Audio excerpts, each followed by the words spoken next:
The twin suns of Xerion Prime burned hot in the orange sky as thousands of alien voices roared from the great stone arena. The massive Colosseum had been carved from red rock centuries ago, its walls rising high into the desert air. Today was Fight Day, and creatures from across 17 star systems had come to watch warriors battle for their lives. King Zethlock sat on his golden throne high above the arena floor. His silver skin gleamed in the sunlight, and his 4 powerful arms rested on the chair's decorated sides. Purple robes covered his tall frame, and a crown of crystal and metal sat on his large head. The crown was more than decoration. It connected his mind to computers across his empire, letting him control ships and armies with just a thought. The king ruled the mighty Kethvar Empire. His people had conquered world after world for 3,000 years. They were strong, fast, and smart. They had better weapons and ships than most other races in the galaxy. The combat trials were their favorite entertainment, a way to see which warriors were strongest among all the different alien species they had defeated. Down in the dark tunnels beneath the arena, prisoners waited in metal cages. Most were huge creatures with thick muscles and sharp claws. Gorath warriors stood 9 feet tall with gray skin like stone. Velnari fighters moved like shadows, their thin bodies covered in scales. Teclon soldiers wore natural armor that grew from their backs like turtle shells. In the corner of the largest cage sat a small figure that looked very different from the others. Katie Morrison was 22 years old and barely 5 feet tall. Her brown hair was dirty and tied back with a strip of cloth. Her clothes were the simple work outfit of a mechanic: thick pants, boots, and a jacket with many pockets for tools. She looked tiny next to the alien warriors around her. Katie had been captured 3 months ago when Kethvar ships attacked New Denver, a human mining colony on the edge of known space. She had been fixing a broken water pump when the attack began. Laser fire had lit up the sky, and giant ships had landed in the town square. The aliens had taken anyone who looked strong enough to work or fight. Most of the humans they captured were already dead. The other prisoners looked at Katie with pity. Some laughed at her when they thought she could not hear. How could such a small, weak creature survive even one fight? The arena was a place for real warriors, not for soft humans who had already lost their home world to stronger enemies. Katie did not seem afraid, though her heart was beating fast. She sat quietly and watched the other prisoners. She studied how they moved, how they held themselves, where their eyes looked when they were nervous. Her father had taught her that information was the most important weapon anyone could have. Ben Morrison had been a military engineer on Earth before the Great War that destroyed humanity's homeworld. He had escaped with his family to the outer colonies, where he taught his daughter how to fix machines and how to survive in dangerous places. "Size don't matter, Katie," he used to say.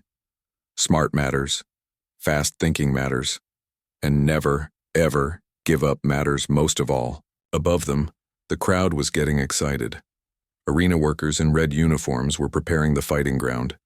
They spread fresh sand over bloodstains from yesterday's matches and checked that all the weapons were sharp and ready. The twin suns were getting higher, which meant the first fight would start soon. King Zethlock raised one of his 4 hands, and the crowd began to quiet down. His voice was deep and strong, carried by speakers built into the arena walls. "Citizens of the Kethvar Empire," he said in the common trade language that most species could understand. "Today we continue our sacred trials. Today we see who among the conquered peoples has the strength to earn honor in defeat." The crowd cheered. This was what they came for, to see their empire's power displayed through the suffering of their enemies. It made them feel strong and safe to know that King Zethalock's armies could defeat anyone who challenged them. In the tunnels below, Katie heard the announcement that made her stomach turn cold. "First match," came the voice of the arena master. "Prisoner 847, human female, against Graktar the Bone Crusher." The other prisoners turned to look at Katie. A few of the Gorath warriors made sounds that might have been laughter. Graktar was famous in the arena. He had won 47 fights in a row. He was nearly 10 feet tall and weighed as much as 3 normal beings. His hands could crush metal, and his skin was so thick that small weapons could not hurt him. 2 guards came to Katie's cage. They were HFY soldiers in black armor, carrying energy weapons that could stun or kill. "Time to die, little human," one of them said as he opened the cage door. "Try to make it interesting." Katie stood up slowly. Her legs felt shaky, but she made herself walk steady. The other prisoners watched her go. Some looked sad, as if they were watching someone walk to her grave. Others seemed relieved that it was not their turn yet. The guards led Katie through narrow stone hallways toward the arena floor. She could hear the crowd getting louder as they got closer to the light. Her mouth was dry and her hands were shaking, just a little. But her mind was working fast, thinking about everything her father had taught her.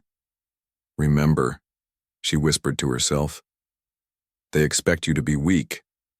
They expect you to be scared. They expect you to give up. Don't give them what they expect."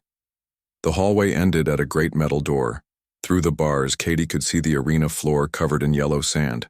The crowd was so loud it hurt her ears. Thousands of different aliens were shouting and pointing, eager to see blood spilled on the sand. King Zethlock leaned forward in his throne as the small human appeared at the arena entrance. He had never seen one of Earth's people before.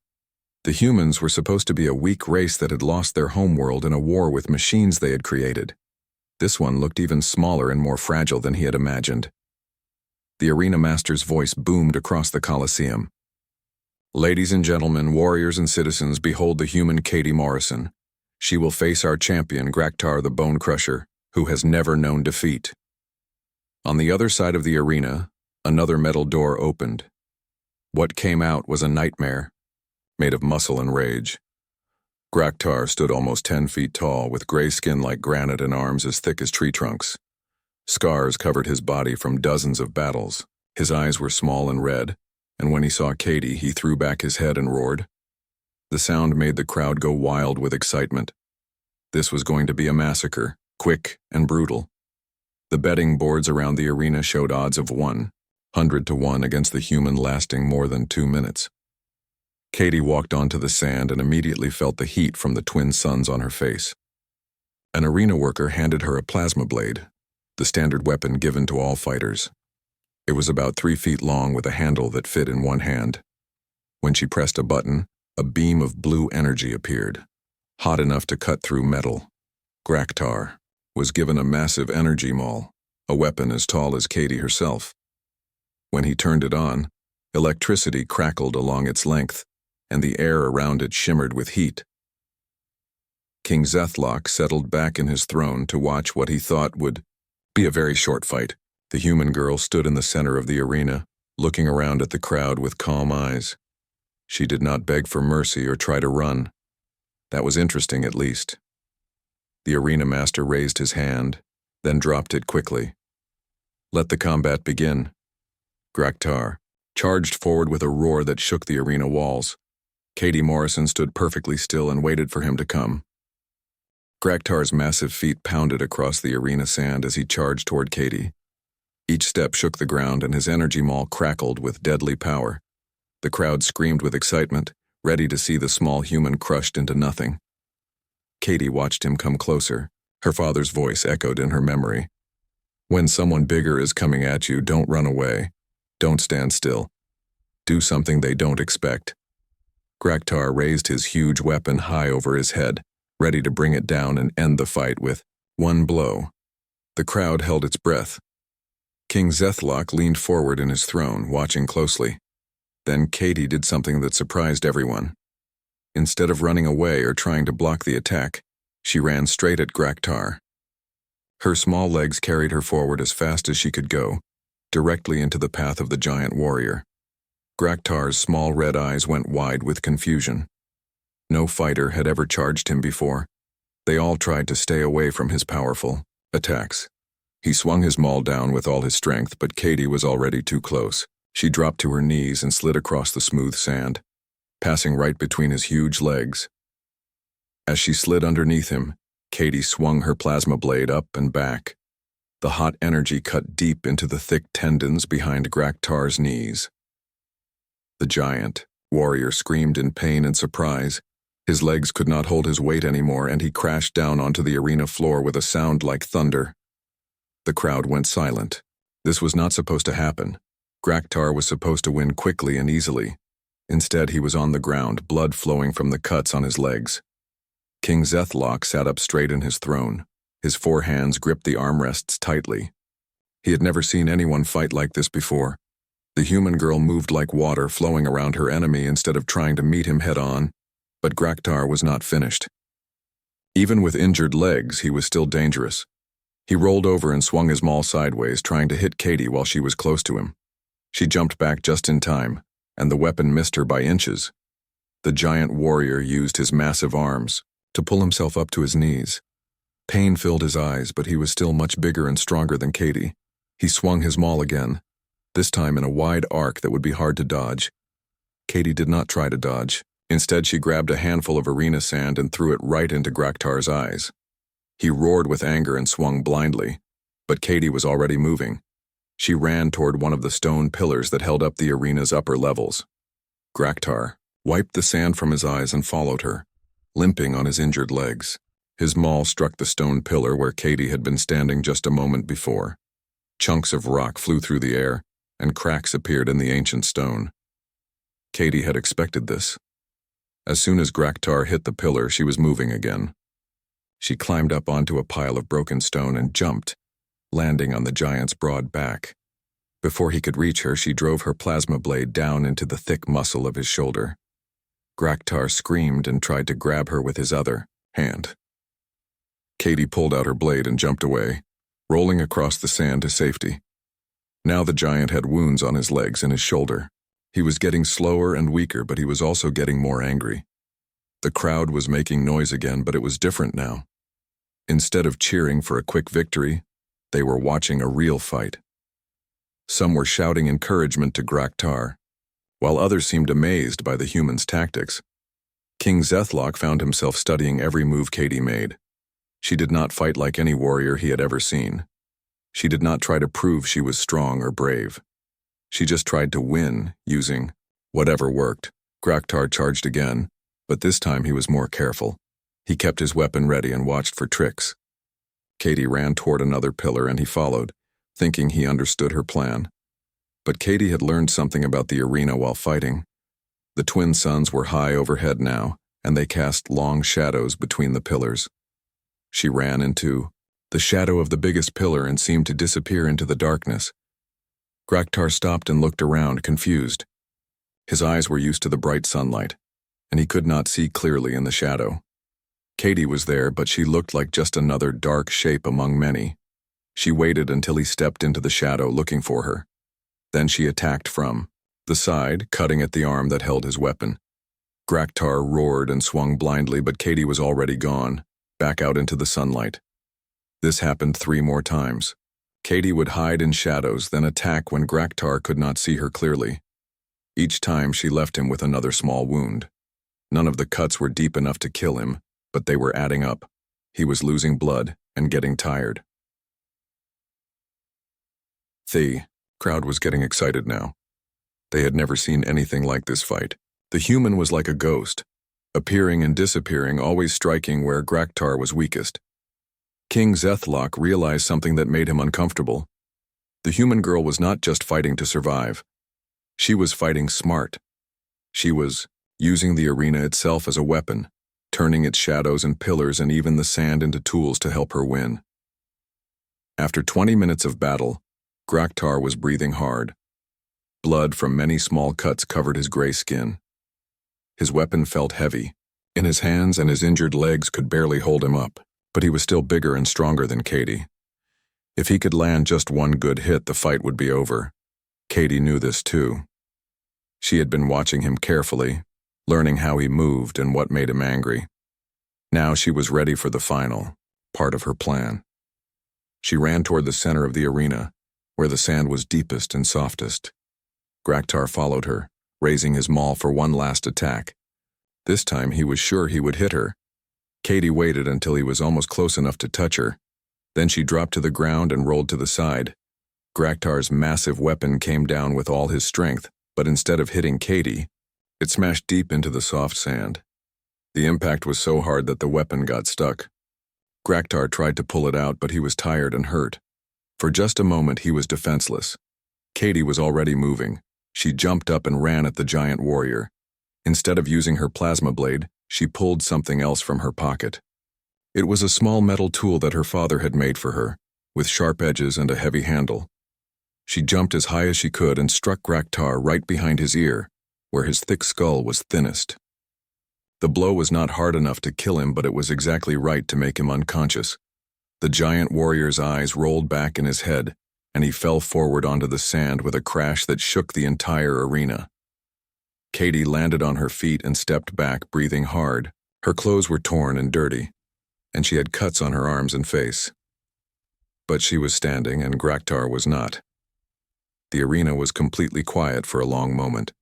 Nobody could believe what they had just seen. The undefeated champion, winner of 47 straight fights, was lying unconscious in the sand. The small human girl stood over him, holding her father's old tool in one hand and her plasma blade in the other. Then the crowd exploded with noise. Some aliens were cheering while others were angry. Many were just confused. This was not supposed to happen. Humans were supposed to be weak. King Zethlock stood up from his throne, all four of his hands pressed against the railing. He stared down at Katie Morrison with new eyes. This was not a weak creature who had gotten lucky. This was a warrior who fought with her mind as much as her body. The arena master's voice crackled over the speakers, sounding shocked. Winner of the match, the human Katie Morrison. Katie looked up at the royal box where King Zethlock stood. For just a moment, their eyes met across the arena. She did not smile or celebrate. She just nodded once, like one warrior acknowledging another. Then the guards came to take her back to the prison levels. As she walked across the sand, Katie picked up her father's tool and put it back in her pocket. She had won her first fight in the arena, but she knew there would be more. Kethvar would not let this embarrassment go unpunished, but for now she was alive, and that was enough. News of Katie Morrison's victory spread across the Kethvar Empire faster than light travel itself. Within hours, every world in the 17 star systems knew that a human girl had defeated Graktar the Bone Crusher. Some aliens laughed and said it was impossible. Others whispered that maybe humans were not as weak as everyone thought. King Zethlock could not stop thinking about the fight. He sat in his private chambers high in the palace tower, watching holographic recordings of the battle over and over again. His four hands moved controls that let him see the fight from different angles and slow down the action to study every move Katie had made. His chief advisor, General Korthvan, stood nearby with two other members of the Royal Council.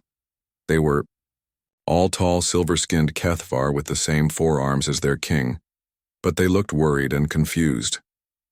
"My lord," General Korthvan said carefully, "the arena masters are asking what to do about the human. Some citizens are saying the fight was fixed. Others are demanding to see her fight again." King Zethlock did not look away from the holographic display. He watched Katie slide between Graktar's legs for the 20th time, her plasma blade cutting precisely where it would do the most damage. "Tell me about humans," he said quietly. The general looked surprised. "My lord, they are a defeated species. Their homeworld is gone. The survivors live on small colonies that pose no threat to us." "That is not what I asked." The king finally turned away from the recording. His purple eyes were bright with interest.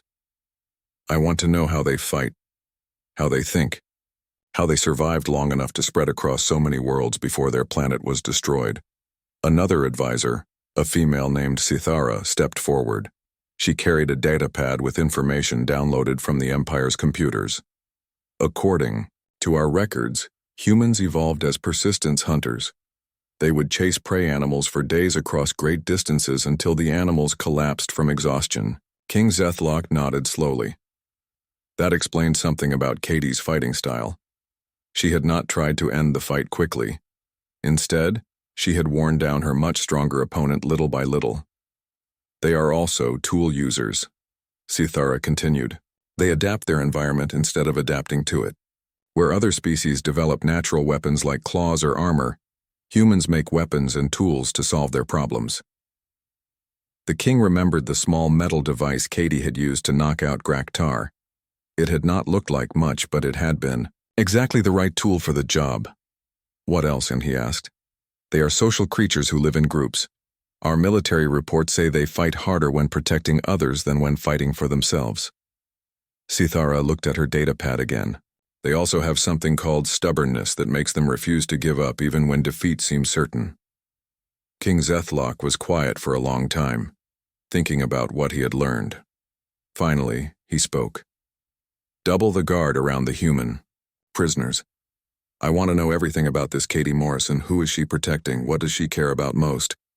Find out and report back to me. Down in the prison levels beneath the arena, Katie sat on the floor of the holding cage with her back against the cold stone wall. The other prisoners looked at her with new respect. Word of her victory had reached them quickly, and now even the huge Gorath warriors nodded when she walked past. But Katie was not thinking about respect or fame. She was thinking about the 12-year-old boy who sat next to her, sharing her small meal of prison food. Lucas Chen had lost his parents when the Kethvar attacked New Denver. Since then, Katie had taken care of him like a big sister. Are you scared about the next fight? Lucas asked quietly. He was small for his age, with dark hair and eyes that looked too old for his young face. Katie put her arm around his shoulders. A little scared is good, she said. It keeps you alert. But I'm not worried. We're going to be okay. She did not tell him that she was very worried. The arena masters would not let her victory go unpunished. They would find ways to make her next fights even harder, trying to prove that her win against Graktar was just luck. Around them, the other human prisoners listened quietly. There were only 15 of them left out of the 60 who had been captured from New Denver. The others had died in the arena, or from sickness in the dark prison cells. Katie was their hope now, the only one who had proven she could win. An older man named Peter Williams moved closer to their group. He had been a teacher back on the colony, and he still tried to take care of the younger prisoners. Katie? He said softly. Some of the guards were talking. They said the arena masters are planning something special for your next fight. Katie nodded. She had expected this. What did you hear? 2 opponents at the same time. Maybe 3. They want to make sure you lose. Peter's voice was sad but not surprised. The Kethvar did not like to be embarrassed. Then I'll have to make sure I don't lose, Katie said simply. She squeezed Lucas's shoulder. I promised I'd keep you safe, didn't I? The boy nodded and tried to smile. Katie had become the most important person in his world.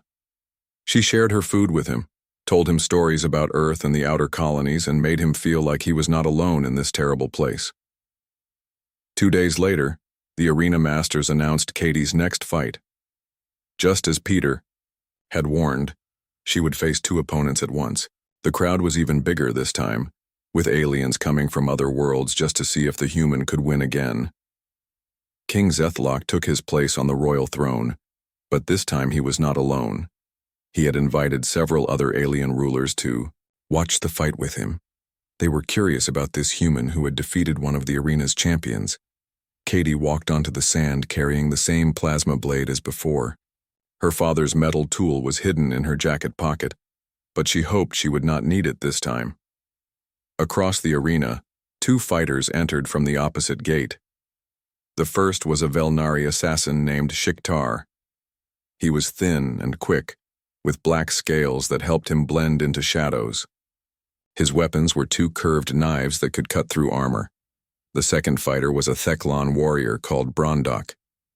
His back was covered with natural armor like a turtle shell, and he carried a heavy shield and mace.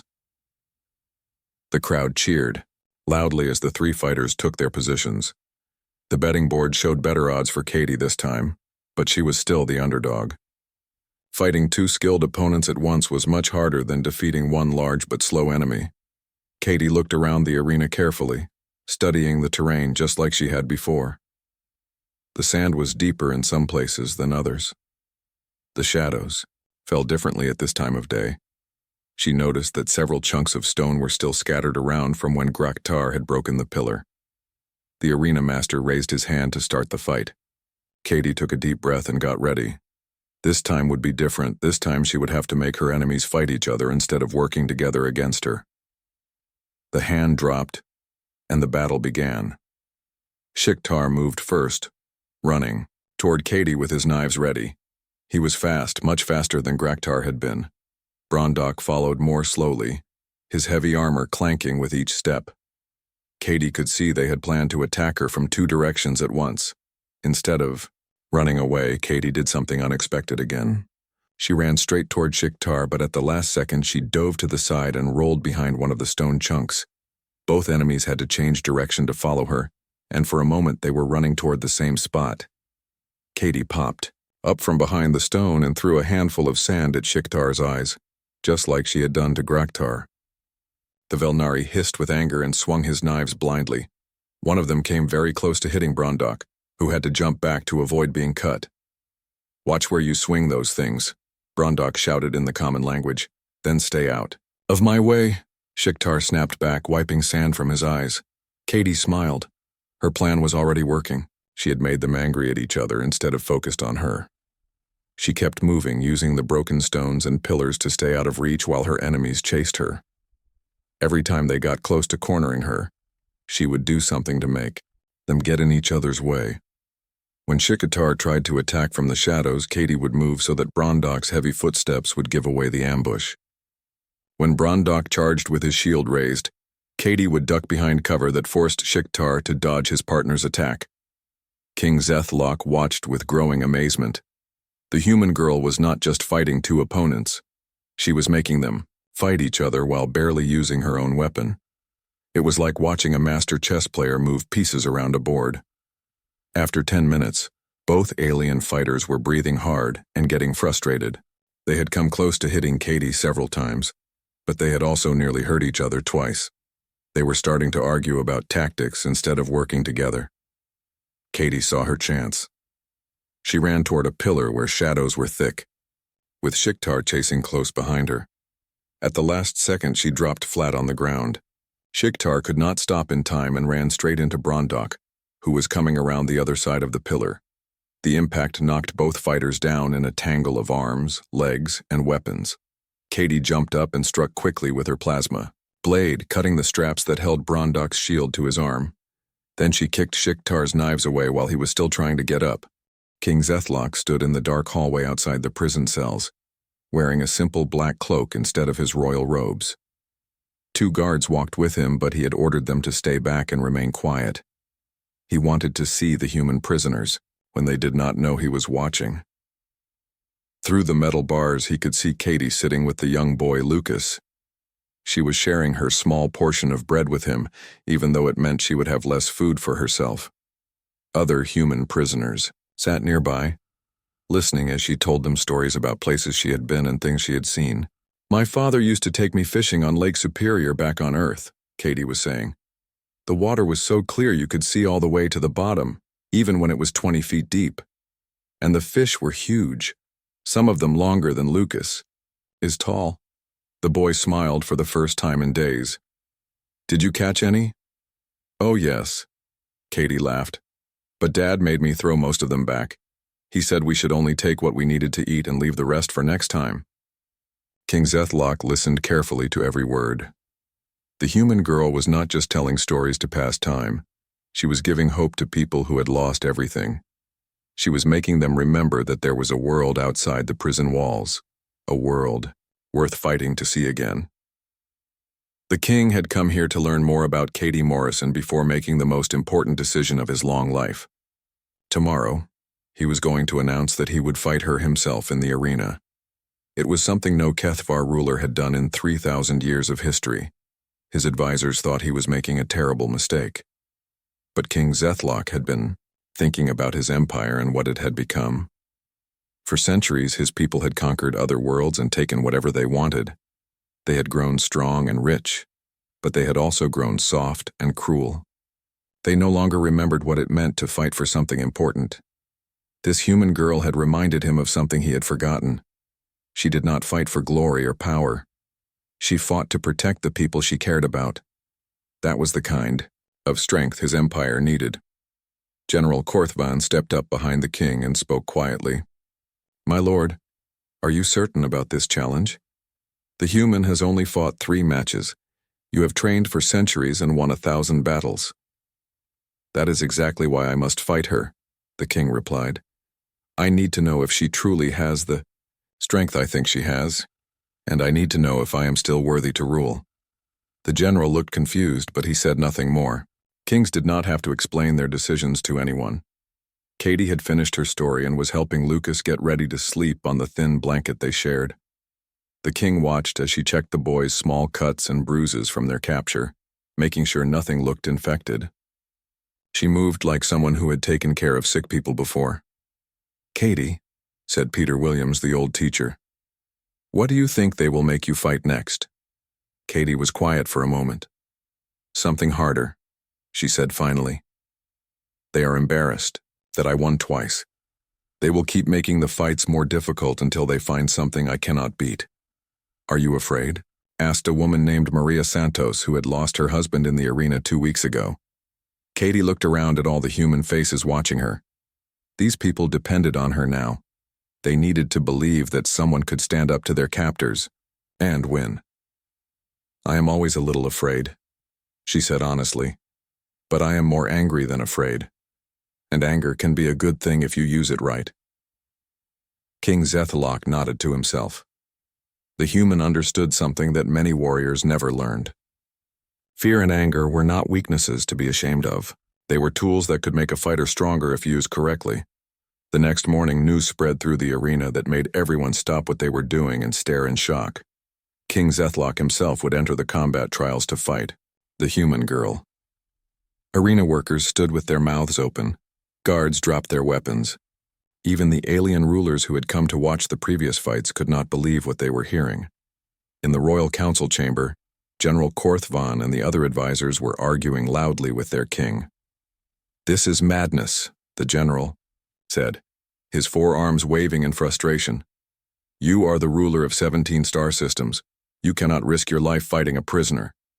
If I cannot defend my right to rule in single combat, then I do not deserve to be king, Zethalok replied, calmly.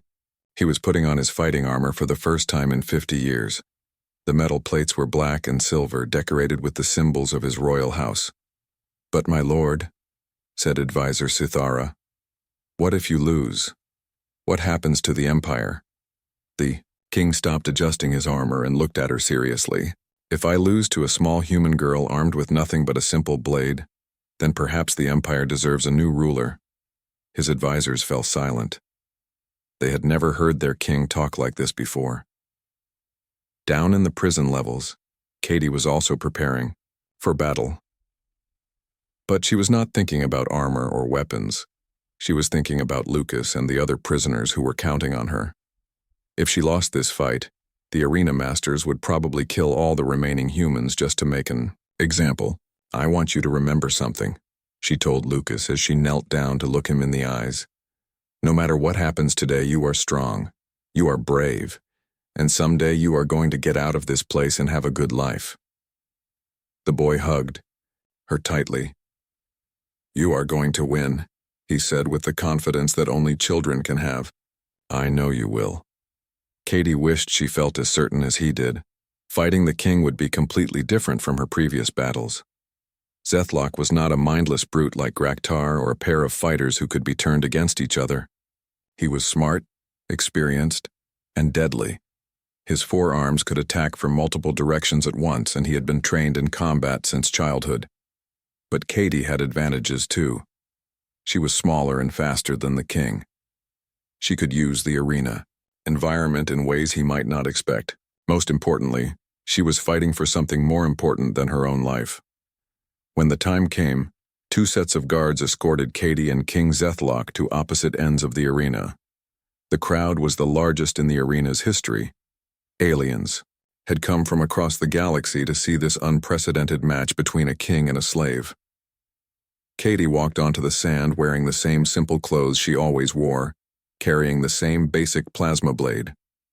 King Zethalok entered from the other side wearing magnificent armor and carrying 4 different weapons, a sword in each hand, a warhammer on his back, and an energy shield on one arm. They met in the center of the arena and faced each other. Up close, Katie could see that the king was even larger than she had thought. His forearms were like tree trunks, and his purple eyes held the wisdom of centuries. "Why are you doing this?" Katie asked quietly, so only he could hear. "Because I need to know if you are what I think you are," the king replied, "and I need to know if I am still what I should be." They stepped back to fighting distance. The arena master raised his hand to begin the match, but before he could drop it, King Zethlock spoke loud enough for everyone to hear. "Citizens of the HFY Empire," his voice boomed across the arena. "Today we do not fight for entertainment. Today we fight to decide the future of our people. If this human defeats me in fair combat, she will earn the right to rule alongside me as an equal." The crowd erupted in shocked voices. Katie's eyes went wide. She had expected to fight for her life, not for a kingdom. The arena master's hand dropped, and the most important battle in galactic history began. The arena fell completely silent as King Zethlock and Katie Morrison began to circle each other on the sand. The twin suns overhead cast sharp shadows between them, and the air felt electric with tension. Thousands of alien eyes watched from the stone seats, hardly daring to breathe. Katie studied the king's movements carefully. His four arms moved in perfect coordination, each holding a different weapon ready to strike.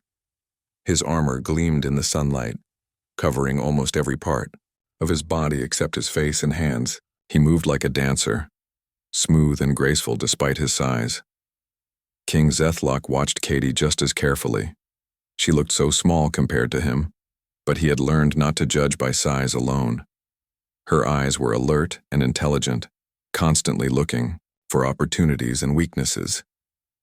She held her plasma blade in a relaxed grip, ready to move in any direction. The king attacked first, all four arms moving at once. His swords came from the left and right, while his warhammer swung down from above. Most fighters would have been overwhelmed by so many weapons attacking at the same time. But Katie had been expecting this. She dropped to the ground and rolled backward, letting all four weapons pass harmlessly over her. As she rolled, she scooped up a handful of sand and threw it at the king's feet, making the ground slippery. Zethlock stumbled slightly but caught himself quickly. He had to admit he was impressed. The human girl moved like liquid, flowing away from danger before it could touch her. Katie came up from her roll, already running toward one of the stone pillars. The king followed, his heavy footsteps pounding on the arena floor. When she reached the pillar, Katie jumped up and grabbed onto the carved decorations, climbing quickly toward the higher levels. The king reached the pillar just as Katie jumped from it to land on a nearby balcony.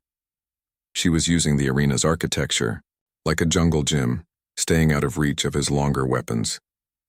Zethlock smiled despite himself. This was exactly the kind of creative thinking he had hoped to see, but the king was not helpless against such tactics. He threw one of his swords with deadly accuracy, the blade spinning through the air toward Katie's position. She barely managed to duck in time, and the sword embedded itself in the stone wall behind her. Katie realized she could not stay up high forever. The king had too many weapons and was too good at throwing them. She needed to get back to ground level where she could use her speed and agility better. She jumped down from the balcony, landing in a roll that brought her close to where the king's thrown sword was lying in the sand. Before Zethlock could stop her, she grabbed the weapon and now had two blades instead of one. The king nodded with approval. Taking an enemy's weapon and using it against them was a classic move, one that showed both skill and intelligence. He charged forward with his remaining weapons, forcing Katie to defend herself with both blades. For several minutes, they fought back and forth across the arena. The king's three remaining weapons clashed against Katie's two blades in a deadly dance of metal and energy. Sparks flew when the weapons met, and the sound of combat echoed off the arena walls. Katie was faster, but the king was stronger and more experienced. Every time she found an opening to attack, he was ready with a countermove. Every time he pressed forward with an assault, she managed to slip away just in time. The crowd watched in amazement as the fight continued. This was not the quick victory they had expected. The human girl was actually holding her own against their mighty king. King Zethlock began to realize something that surprised him.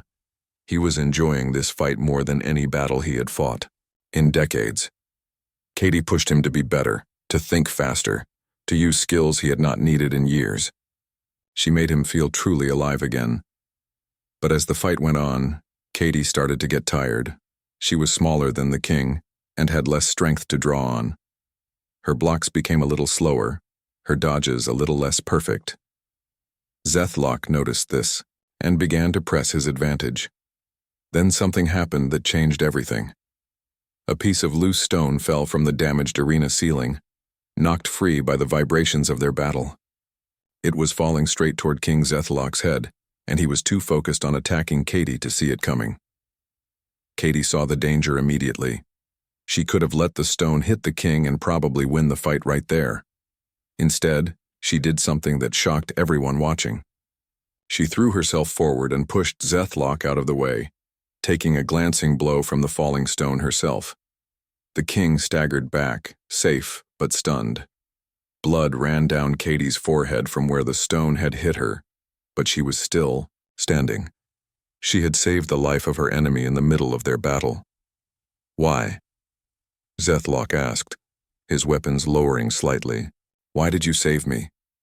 Katie wiped blood from her eyes and looked at him steadily. Because this is supposed to be a fair fight. Because you are not my real enemy. And because someone who rules 17 star systems should not die from a piece of falling rock. In that moment, King Zethlock understood what he had been looking for. This human girl did not just fight with skill and intelligence. She fought with honor and compassion, even toward those who held her captive. She was exactly what his empire needed, a leader who was strong enough to win but wise enough to know when not to fight.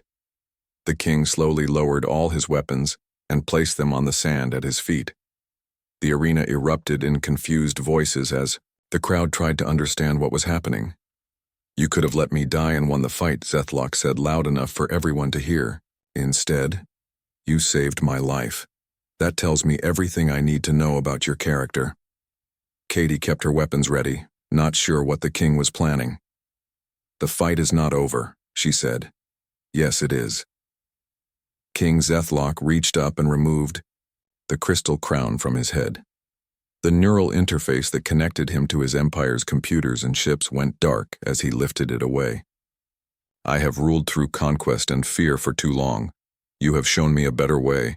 He held the crown out toward Katie. I offer you the right to rule alongside me, not as my prisoner or my subject, but as my equal. Together, we can change this empire from something that destroys into something that protects. Katie stared at the crown in his hands. It was beautiful and terrible at the same time, a symbol of power over billions of lives across 17 star systems. She thought about Lucas and the other human prisoners, about all the conquered people suffering under Kethvar rule. If I take this, she said slowly, what happens to my people? What happens to all the other prisoners? The combat trials end today, the king promised. All prisoners will be freed and given ships to return to their homeworlds. The empire will change from a system of conquest to a confederation of cooperation. It will not be easy and it will take time, but it will happen. Katie looked up at the royal box where the other alien rulers sat in shocked silence. She looked around the arena at thousands of faces watching her every move. Then she looked down at the crown that could change the fate of the galaxy. She reached out and took it. The crown felt heavier than she had expected, not just because of its weight, but because of what it represented. As soon as she touched it, information began flowing into her mind through the neural interface. She could sense ships in space, planets across the empire, millions of beings living their lives under Kethvar rule. I accept, Katie said, her voice carrying clearly across the silent arena. But I accept not for myself, but for all the people who have been forgotten and mistreated. This empire will protect the weak instead of conquering them. It will build instead of destroying.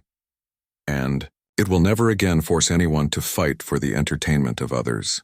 The crowd exploded into noise as aliens argued, cheered, and tried to understand what had just happened. Some were angry that their traditional ways were being challenged. Others were excited about the possibility of change. King Zethlock smiled and bowed deeply to Katie. "Then let us begin this new age together, Empress Katie Morrison." Down in the prison levels, Lucas Chen and the other human prisoners heard the news from guards who could barely believe what they were reporting. The small boy who had lost everything smiled for the first time since his parents had died. Katie Morrison, the mechanic's daughter from New Denver, had become the co-ruler of 17 star systems. But more importantly, she had kept her promise to protect the people she cared about.